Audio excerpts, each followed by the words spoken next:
perspektif, liberalisme selalu mementingkan pada teori perdamaian, demokrasi, integrasi, saling ketergantungan, teori rezim, institusionalisme neoliberal, dan terlebih lagi pada kondisi di mana kerjasama ataupun kolaborasi internasional ini menjadi suatu hal yang sangat dibutuhkan dalam bernegara dan juga masyarakat. Sini dengan berjalannya waktu tidak dapat kita pungkiri bahwa masyarakat nasional ini berpindah menjadi masyarakat internasional. Hal ini itu dilatar belakangi oleh globalisasi yang menjadikan individu, kelompok, dan juga negara menjadi satu kesatuan. Dilatar belakangi oleh kedua konsep tersebut, seluruh negara itu sadar betapa pentingnya suatu kerjasama atau membentuk sebuah agenda bersama, hingga tercipta lagi G20 sebagai forum kerjasama multilateral yang terdiri dari 19 negara utama dan juga Uni Eropa. Dari penjelasan tentang teori liberal mengenai topik yang akan kami angkat, yaitu ekspektasi untuk presidensi Indonesia di G20 2022. Tahun 2022, Indonesia secara resmi memegang presidensi Group of 20 atau yang disebut dengan G20. Selama setahun penuh, mulai dari 1 Desember 2021 hingga KTT G20 di November 2022. Setelah terima presidensi dari Italia, selaku presidensi G20 2021 kepada Indonesia sudah dilakukan secara langsung pada tanggal 31 Oktober 2021 di Roma, Italia. G20 ini memiliki peran yang sangat penting bagi pertumbuhan ekonomi dan perekonomian serta stabilitas ekonomi dan keuangan yang dikarenakan keanggotaannya terdiri dari kombinasi negara berkembang dan negara maju yang merupakan 66% populasi dunia yang menguasai 85% produk domestik bruto atau PDB dunia.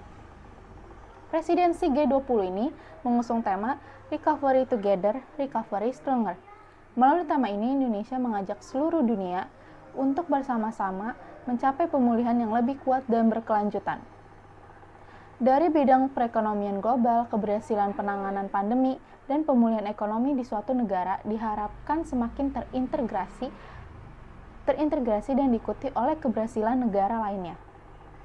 Presidensi Indonesia ini juga akan mengangkat agenda prioritas di jalur keuangan untuk meratakan pemulihan ekonomi global dan pertumbuhan perekonomian yang semakin kuat.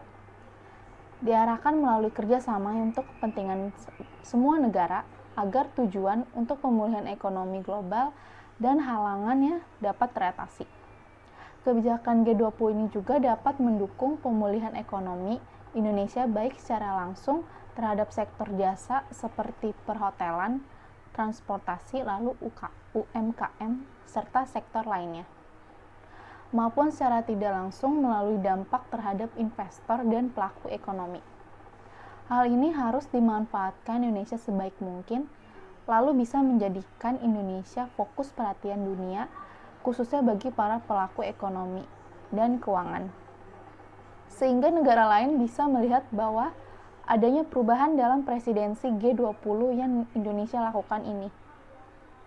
Di sisi lain, keuntungan dalam pertemuan G20 di Indonesia nanti akan dapat menjadi sarana untuk memperkenalkan pariwisata dan produk unggulan Indonesia kepada dunia internasional dan dapat mempercepat pemulihan ekonomi agar dapat berkontribusi dalam mengakselerasi Indonesia maju. Tahun 2045 menjadi target Indonesia untuk maju dalam pertumbuhan ekonomi minimal harus bisa di atas 6% setiap tahunnya melalui G20 2022.